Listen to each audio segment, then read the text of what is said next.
Hello guys, good morning, how are you? Welcome to my new video. आज की video है हमारी बेटी पढ़ाओ बेटी बचाओ। इसके अधीन अब बेटियों को हर माँ बाप को ये शिक्षा ये बातें तो अवश्य बतानी ही चाहिए। आपकी बेटी ये बातें अवश्य बताएं अपने आप अपनी बेटी को कि वे चाहे आपकी परी है, आपकी जान है, आपकी बर्फ़ी है, आप उसे जिस भी नाम से पुकारते हैं। वे स्कूल में जा रही है, पढ़ाई कर रही है, नौकरी पे जा रही है, या कोई कोचिंग लेने के लिए जा रही है, मतलब जब भी वो अपने घर से बाहर जाए तो वे सुरक्षित रहे। इसके लिए उसे ये बातें बिना शर्म के आवश्यक बताएं। आपको ये बातें बताने जा रही हूँ। कृपया अपनी बेटी को उससे अवगत कराएं, उसे जान पहचान कराएं, क्योंकि बच्चा तो नादान होता है, उसे तो किसी बात की ना ही फिक्र होती है ना ही इतनी जानकारी होती है। इसीलिए माँ को चाहिए कि वे अपनी बेटी को आगाह करें। जितनी बातें पहले महत्वपूर्ण हैं उतनी ही छठी बात भी महत्वपूर्ण होगी। इसीलिए सारी की सारी बातें सुने और बेटी को सिखाएं। पहली बात तो ये है कि उसे बताएं कि तुम अब नाजुक कली नहीं रही, अब तुम सुई मुई नहीं रही, अब तुम बड़ी हो गई हो। अब तुम्हारा स्ट्रोंग बनने का, मानसिक तौर पर शारीरिक तौर पर मजबूत बनने का टाइम आ गया है। अब तुम्हें हर एक तरह से अपने आप को सख्त रखना है, हर एक बात झेलनी भी है और नहीं भी झेलनी। ये नहीं कि प्यार में आकर सभी के साथ ही ऐसा व्यवहार करती जाए। उसे नाजुक भी बनना है और स्ट्रोंग भी बनना है। और उनमें से अब तुम बोल्ड बनो, स्ट्रोंग बनो, शारीरिक तौर पर नहीं मानसिक तौर पर भी ताकतवर बनना होगा। हमारा कोई फ़ायदा ना उठा सके, मतलब कि क्यों स्ट्रोंग और ताकतवर बनना है कि उसका कोई लाभ ना उठा सके। सबसे पहले अगर मदर ने कोई ऐसा काम किया है स्ट्रोंग वाला, जिसकी माता ने अपनी ज़िंदगी में किसी के साथ ताकतवर से पेश आई हो अच्छे काम के लिए, तो उसकी मिसाल दें। अगर माँ ने नहीं किया तो किसी पारिवारिक मेंबर ने ऐसा किया होगा, उसकी मिसाल दें। नहीं तो मोहल्ले में कोई होगा जो समाज के लिए, औरतों के लिए उदाहरण बना हो, उसकी उसे उदाहरण दें और बताएं कि देखो बेटा, अगर वो लेडी ऐसा कर सकती है तो तुम क्यों नहीं। तुम भी स्ट्रोंग बनना, अच्छे काम करना, अच्छे कामों के लिए ही अपने आप को तैयार करना, किसी की दबाव में बिल्कुल भी नहीं होना आना, खास करके मनुष्य के दबाव में। ऐसा स्ट्रोंग बनना कि जीवन व्यतीत करने पर आप अपने पेरेंट्स को, बेटी को बताना होगा कि अब आपके बेटी को अपने पेरेंट्स हैं जो माँ है, माँ को बताना होगा कि बेटी अब तुम हमारे पर बोझ नहीं हो, हमारे लिए कोई टेंशन नहीं हो। हम सिर्फ जो भी आपको बात बता रहे हैं आपके भले के लिए है। अब तो हमारे लिए 10 सन हो, 10 सन्स मतलब 10 पुत्रों के बराबर हो। जितने 10 पुत्र अपने घर को चमकाने का काम करते हैं, आप अकेली ही हमारे लिए 10 सन के बराबर हो। और अब मैंने आपको ये किचन में बिठा के रखना है या पराठे बनाना सिखाना है, नहीं, बल्कि अब तो मैंने आपको कराटे भी सिखाना है। ज़रूरी नहीं कि बेटा या चिरागों से ही घर की रोशनी होती है, बेटियां भी तो घर को रोशन किया करती हैं। अपनी बेटी से जब ऐसी बातें करेंगे तो बहुत प्राउड महसूस करेगी और आपकी हर बात मानने की कोशिश करेगी कि मेरे माँ बाप मुझ पे इतना भरोसा करते हैं, इतना प्राउड करते हैं, मुझे अपने भाई से भी ज़्यादा मजबूत मानते हैं। लेकिन तुझे ही सशक्त बनना होगा, ताकतवर बनना होगा। अब कोई कृष्ण द्रौपदी की इज्जत बचाने के लिए नहीं आता। आज का समय ऐसा है कि कृष्ण भगवान ने द्रौपदी की इज्जत बचाई थी, वैसे ही कोई मनुष्य नहीं आएगा। आपको अपनी रक्षा स्वयं ही करनी होगी।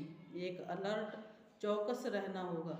यही नहीं कि बाहर ही रहना है, बल्कि घर के अंदर भी आपको चौकस रहना है। घर के अंदर भी मर्द होते हैं, उनसे भी अपना बचाव करना है। क्या द्रौपदी की इज्जत बाहर खराब हुई थी?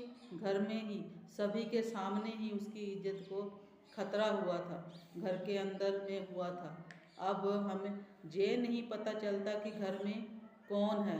नौकर हो सकता है, घर में सभी अपने ही हैं, मगर नहीं, ऐसा नहीं है। कोई अंकल बार बार घर आ रहा है और बेटी को पास बिठा रहा है, बार बार टच कर रहा है।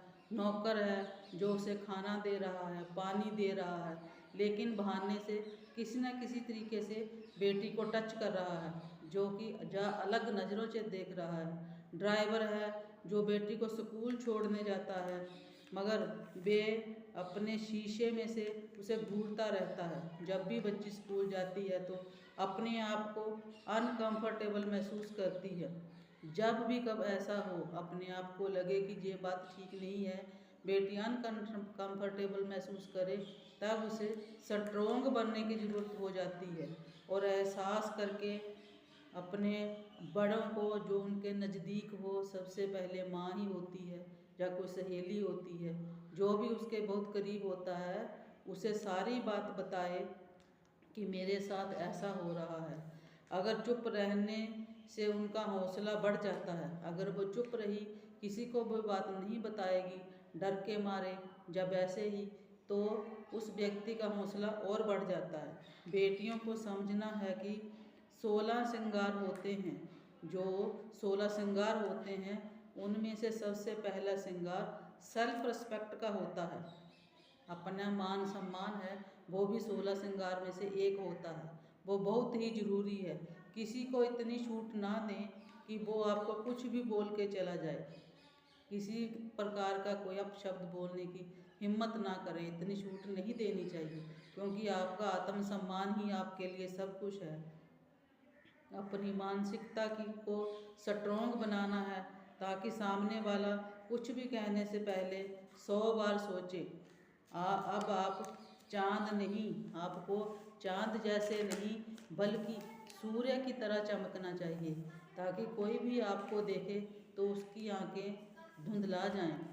वो 1 मिनट के लिए अपनी आंखों को देखने के बाद नीचा कर ले। अगर आपको घूरे तो आंखें धुंधला जाएं। घूरे नहीं, ये समझना है कि बेटी को आज की टेक्नोलॉजी का पूरा लाभ उठाना चाहिए। आजकल फ़ोन आ गए हैं। बेटी को चाहिए कि जब भी घर से निकले काम के लिए या पढ़ने के लिए, तो फुल चार्ज बैटरी रखें। पर उसका मतलब ये नहीं कि वे जाते हुए अपने कानों में हेडफोन लगा ले और हेडफोन लगाने के बाद बस सारा दिन गाने ही सुनती रहे, बातचीत ही करती, किसी से चैटिंग करती रहे। उसे सुध ही ना हो कि मेरे पीछे कोई आ रहा है या जा रहा है या मुझे कोई घूर रहा है। उसे किसी प्रकार की सुध ना हो, सिर्फ केवल गाने सुनने में, चैटिंग करने में ही मस्त रहे। जाकि चलते चलते आगे कोई पत्थर आ जाए तो उसे ठोकर लगकर वो वहीं गिर पड़े। नहीं, ऐसा नहीं। टेक्नोलॉजी है, फ़ोन है, तो सिर्फ अपने सेफ्टी के लिए, वो उसे अपनी सुरक्षा के लिए ही यूज़ करे। उसमें थोड़े बहुत नंबर तो वे अपने, जिन्हें जानती है, जो कि उसके पर्सनल हैं, माँ बाप हैं, कोई सहेली है, उनके रखे। जब भी उसे ज़रूरत हो तो बिल्कुल सामने स्क्रीन पर वे आ जाएं। संगत अच्छी रखनी चाहिए। अच्छा व्यक्तित्व वाला व्यक्ति एक लाइब्रेरी की तरह होता है। अपने से अच्छा ही सीखोगे, सोचोगे। अगर आप अपने कपोले की खान का, जैसे कि मानो कि अगर कोई व्यक्ति कोयले की खान में चला जाता है तो वहाँ वे कुछ भी नहीं करता, अपने आप को बचा के रखता है, इधर उधर भी हाथ भी नहीं लगाता। लेकिन फिर भी अगर वो जब बाहर आएगा तो कहीं ना कहीं उसे कालख लगी होगी। अगर आप परफ्यूम की दुकान में चले जाएंगे तो आप वहाँ से बाहर निकलेंगे तो महकते ही निकलेंगे। इसी प्रकार ही बेटियों को अच्छी बातें समझानी है कि अच्छी संगत करोगे तो अच्छे ही रहोगे। अच्छी संगत लाइब्रेरी की तरह होती है। आप उनसे कुछ भी पूछें तो अच्छा ही जवाब देंगे, जिससे आपकी लाइफ निखर सकती है और आपका चरित्र है जो वो सफल बनेगा, सुरक्षित रहेगा। किसी प्रकार का कोई डर नहीं रहेगा, किसी की हिम्मत नहीं होगी कि भी वो आपकी ओर आंख उठाकर भी देख लें। अगर आप स्ट्रॉन्ग होंगे, ये सभी बातें एक माता को ही अपनी बेटी को बतानी होगी, उसे ही स्ट्रॉन्ग बनाना होगा। धन्यवाद।